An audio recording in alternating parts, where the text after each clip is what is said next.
Hi members, welcome to this video lesson. Today's focus is on the unseen poetry question on the AQA exam. That's paper 2 section C. There are two questions, but I'm going to focus this video lesson just on the 24-mark question. So not the comparison question, just the 24-mark question. Okay, so let's crack on.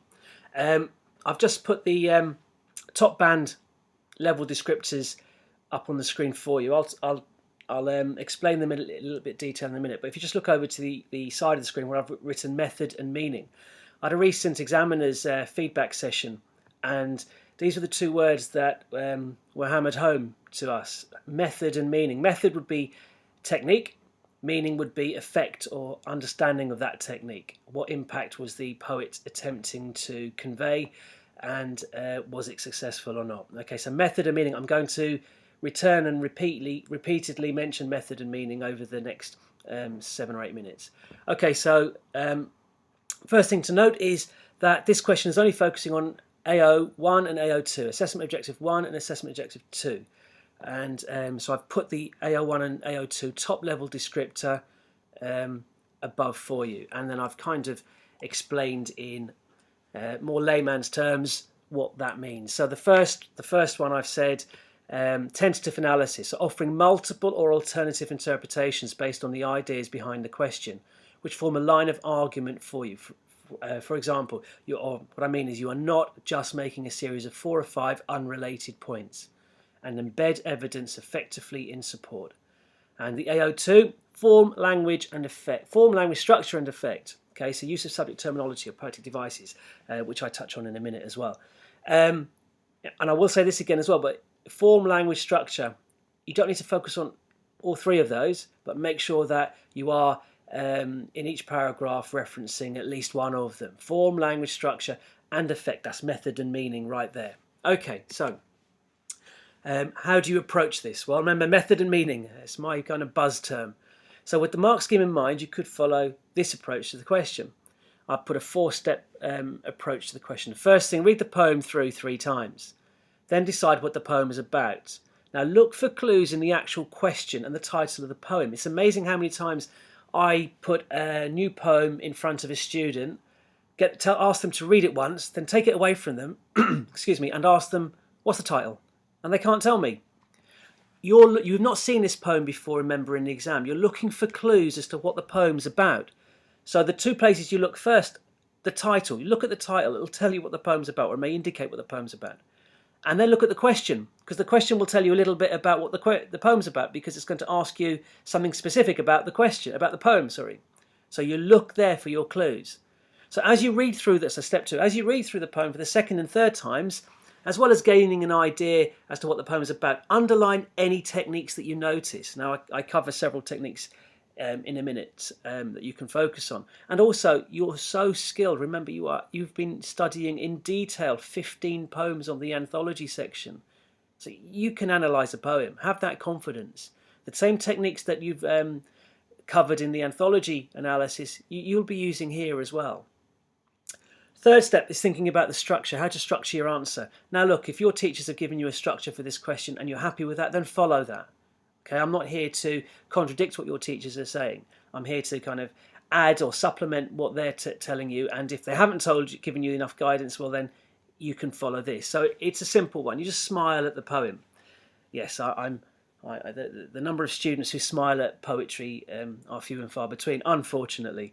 But what does SMILE stand for? Structure, meaning, imagery, language, and effect. Now I'll go through these on the next screen, so you don't need to worry about that at the moment. And then write your answer. You look to make 3 or 4 points. This question you've got, I should have mentioned earlier, you've got 30 minutes to answer this question. 5-minute plan, 22, 23 minutes to write the answer, and 2 or 3 minutes to read over what you've written. Okay, so that's your strategy for attacking the question. The SMILE structure, just in a little bit more detail. Remember, if your membership allows you to print off this PowerPoint as a PDF, then absolutely do the key pages that are relevant. I'm not going to read through all of this. You can pause the screen, you can have a read of this one, and that's the S and the M of SMILE, so no prizes for guessing what's on the next screen. Few, just in case it wasn't. Imagery, language, and effect. Now the thing about, I'll point out on effects. Effect isn't a paragraph on its own. Okay, it appears, you cover the effect, method and meaning, the meaning, you cover the effects in every paragraph. It's all right to identify a technique. That'll get you your lower levels. But to then explore what the effect of that is that's what will catapult you into the top bands. Okay? Right, so pause that screen if you need it. And this screen too. Here are a list of poetic devices. There are more. This is not an exhaustive list, but this will give you an indication as to the kind of techniques that you'll have covered in your anthology analysis, and you could look to cover in any analysis on the unseen poem. So pause it or print it off and pin it up somewhere. Okay, so what does the question look like? Here's the summer exam just recently passed. This is the unseen question that came up. Remember I was saying about, you're looking for clues as to what the poem's about. Well, look at the title, Autumn. Well, do you know what? I'm going to hazard a guess that this poem is about autumn. First word in the poem actually is autumn. It reinforces that, so it reinforces that. I'm going to look straight down to the question, and it says, in autumn, how does the poet present the effects of the season of autumn? Right, so that's confirmed for me the poem's about autumn. But actually now I know the poem's going to be talking about the effects of autumn, so I'm going to be looking out for that. So you read through the poem once, or twice, and third time. First time, let's just get an idea for it. Autumn arrives like an experienced robber, grabbing the green stuff, then cunningly covering his tracks with a deep multitude of colourful distractions. And the wind is his accomplice, putting an air of chaos into the careful diversions. So branches shake and dead leaves are suddenly blown in the faces of inquisitive strangers. The theft chills the world, changes the temper of the earth till the normally placid sky glows red with a quiet rage. Right, quick question. Is this poem exploring positive effects of autumn or the negative effects of autumn? Well, read the first two lines. Autumn arrives like an experienced robber. Well, you live in your house, you've got a home. How welcome is a robber to your home? Well, I would hazard a guess and say it's any robber, experienced or otherwise, is unwelcome. So straight away we've got this idea that autumn is unwelcome, and let's look to see if everything else we read can feed into that same idea. Okay, so there's the poem again. I've just jotted down some initial observations that you should be looking to do on your second and third readings.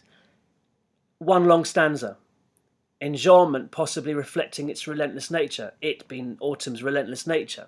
So you've got what, 1, 2, 3 sentences in that poem.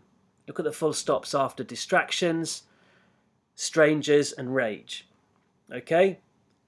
So you've got your technique, your method, enjambment, one long stanza. What's the effect, the meaning? Well, it could reflect autumn's relentless nature. There's also personification of autumn, making it appear slightly malevolent. Malevolent means out to do harm, like kind of malicious intent. There's an extended metaphor of autumn as a thief. Alliteration in the opening lines, grabbing the green stuff, cunningly covering. Autumn arrives actually is a form of alliteration called assonance, the repetition of vowel sounds. So the illustration in the opening lines highlighting the violence and deceit of autumn. Negative language, picking out specific words, theft, chills, temper, rage, connotations of the colour red. So you can't tell me that those words are positive. Theft, chills, temper, rage. So that reinforces this negative idea of autumn. Method and meaning. Right, so what's the poem about? To secure the top grade in this question, AO1 dictates that you should adopt a conceptualised response.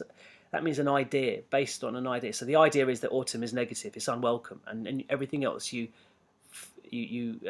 write then reinforces that.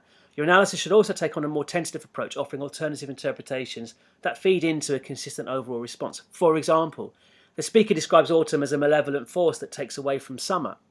It may also reference the effect that nature has on the individual, and we'll look at that in a couple of lines you can see further down the poem. AO2 is asking you to focus on language, form and structure. Now, based on my recent examiner's feedback, it's important to note the following. The examiner is not looking for you to treat all three in your answer, but in each paragraph do reference at least one of them. You must make any reference to AO2 relevant to the question being asked. It should add to your overall viewpoint. For example, that autumn is seen as something primarily negative. Okay, so remember, print the poem itself, annotate it yourself before you start answering the question, or before you click onto the next screen, or you can pause the video whilst you're doing that. Because I've written a sample first paragraph for you that reads, "In autumn, the poet presents autumn as a malevolent force that takes away from the abundance of summer," like grabbing the green stuff. He compares autumn to an experienced robber who, with the wind as his accomplice, is an unwelcome visitor who sets about systematically grabbing the green of summer, perhaps destroying the vibrancy of a lush summer, replacing it with dead leaves and chaos. This helps build a picture that the poet doesn't exactly welcome the changing of the seasons from summer to autumn. The metaphor of autumn as a thief is extended throughout the poem, with the theft described as having chilled the world in its wake. This personification of autumn develops the idea that it is actively seeking to destroy what had been built up throughout the summer. It could also be a reference to the effect nature has on the individual, be that the passage of time as we grow old, or simply the harshness of the conditions. So, what I'd like you guys to do is to go through that paragraph and highlight or identify where you think the examiner is going to award marks. Okay, look at the elements of that paragraph. Think of your point, your evidence, your technique, your explanation, your effect of the methods used, method and meaning. Okay, so again, print this paragraph off, and then why not, if you're well, do it regardless, but if your membership allows, you can submit the answer to me. If you want to write the rest of this answer and get me to mark it with, give you a really detailed feedback and give it a grade, then, do so. I've suggested further points that you could make. They include ideas related to cold and negativity reflecting the disruptive nature of autumn. So you focus on close language analysis, chaos, dead, chills, rage, etc. Look at the contrast in the final line between placid and rage. Placid is really quite calm, rage is obviously violent, implying the volatility of seasonal change. And your final point could look at powerful verbs such as grabbing and shake, and then explore their impact.